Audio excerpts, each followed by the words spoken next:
Welcome to Turning Hard Times to Good Times. I'm your host, Jay Taylor, and as usual, I'm talking to you from the Borough of Queens in New York City. This is the 15th day of February, 2022.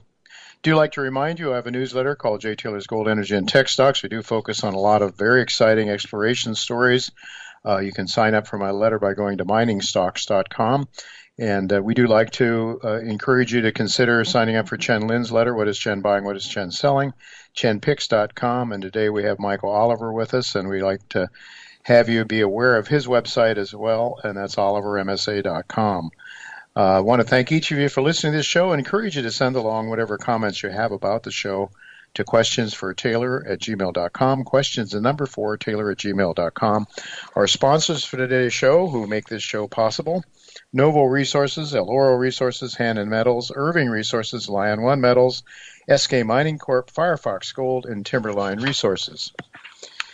Before we get started with today's show, I would just like to pass along a comment from a listener named Steve, who suggested that, like Chen, yours truly should name his top 5 tigers for 2022. Well, actually, John Rubino and I are scheduled to film a Zoom conversation regarding 5 advanced stage gold and silver exploration stocks that I consider to be candidates for replicating the same kind of returns that Great Bear shareholders enjoyed when that former sponsor to this show outlined a world-class gold discovery that led Kinross to pay $29 a share for that company.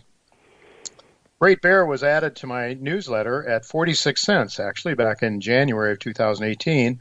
So many of my subscribers did enjoy some nice profits from that investment. But I'm very excited also now about a number of other gold and silver explorers, some of which are sponsors to this show.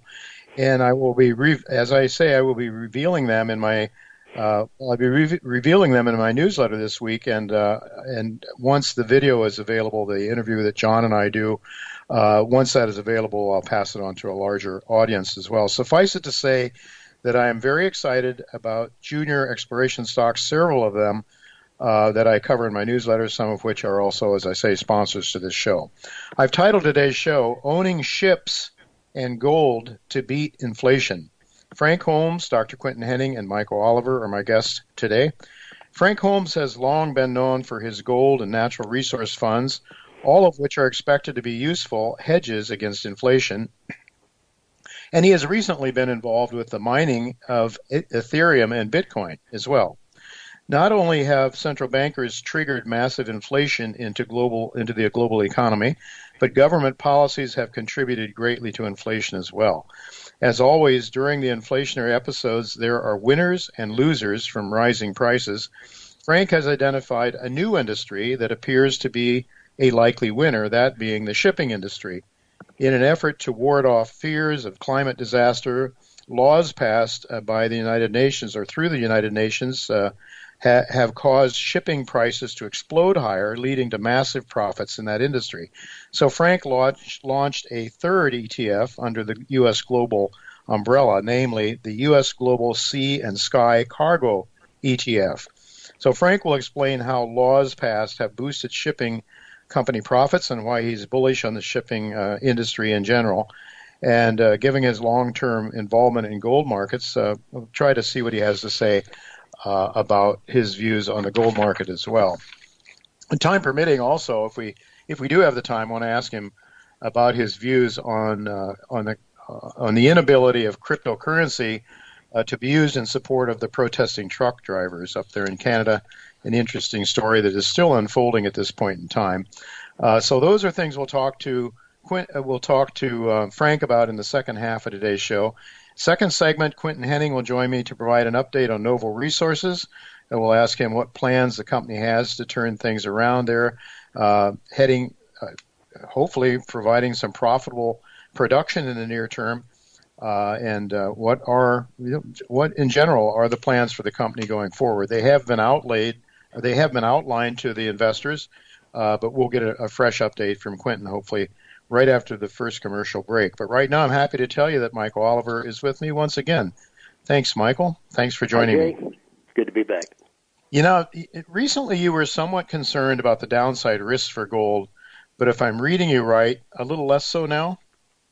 Oh, no, we called off our caution flag a week or so ago.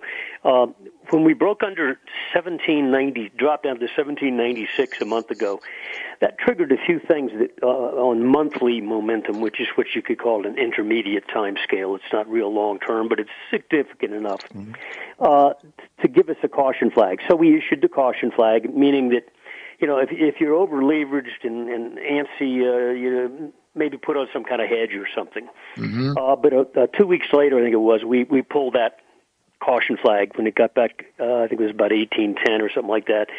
We said, "No, okay, caution flag." That breakage was not meaningful.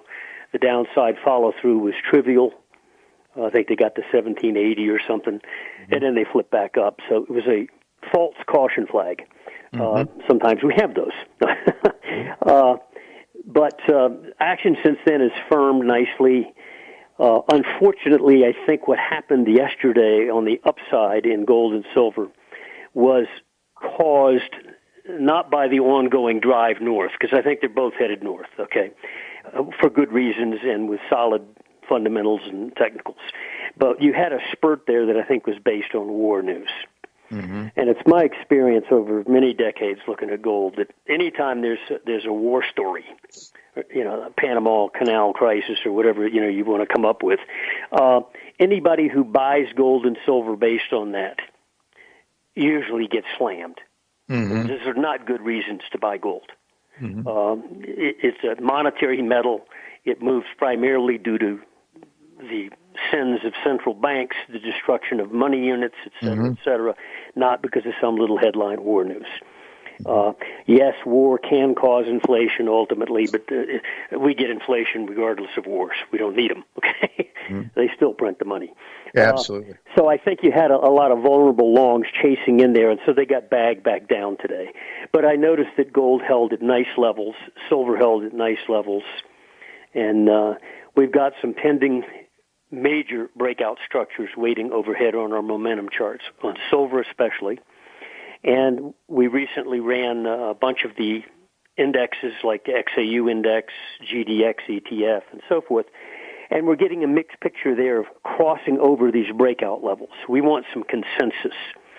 So, and the other day we just ran a couple dozen key gold and silver miners. And we have, maybe 25% of them have just crossed some numbers that look pretty good. But we want greater consensus. And I can tell you this, the numbers you need to achieve are not that far above us. Not far above yesterday's high in silver, we're just over 24. We get some numbers in the below 24.50 that if you can close a week there, you're gone, upside. So we feel pretty good about it. The action has been, the upside action we've seen in the last few weeks has not been based on that kind of news. That was just yesterday. We had that panic buying stuff, and they got paid dues for that. So anyway, the other markets that I think could influence what's going to happen in the fundamental world, the central bank world, is the continued wobbliness of the stock market. It got its legs broken, in my view, in January. I think that probably was the top, but we have not broken, we don't have a consensus yet on the downside. I can say with some confidence, I think NASDAQ 100 is top, but the S&P didn't break its key number yet. Now, it's trading below it right now, but I need to close the month there. So we got 9 trading days left.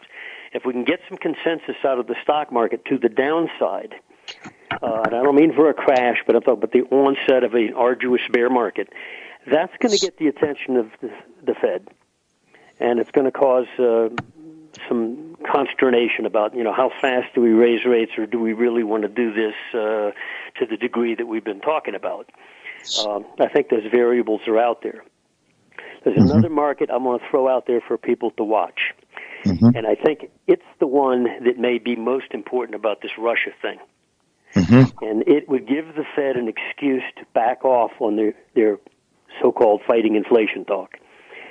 Watch natural gas. We all know that Russia, it's winter now, if they act, their real weapon is natural gas. They provide like 40% of the natural gas that runs Europe. If anything happened to jeopardize that flow, flip the switch, Europe would go down the tank quickly. And the Europeans know that. Now, Biden may be talking tough talk here, but the Europeans don't particularly want that weapon used.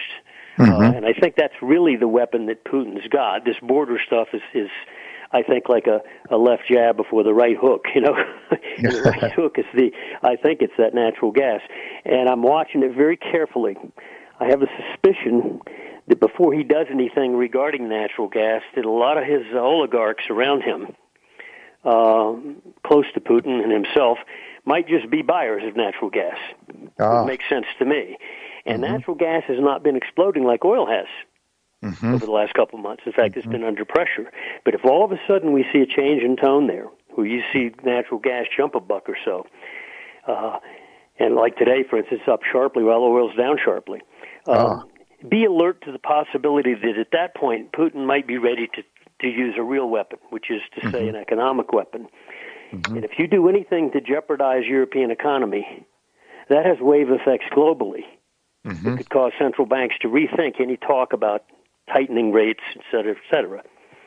So watch natural gas for that. It may be a good clue about possible change in central bank thinking.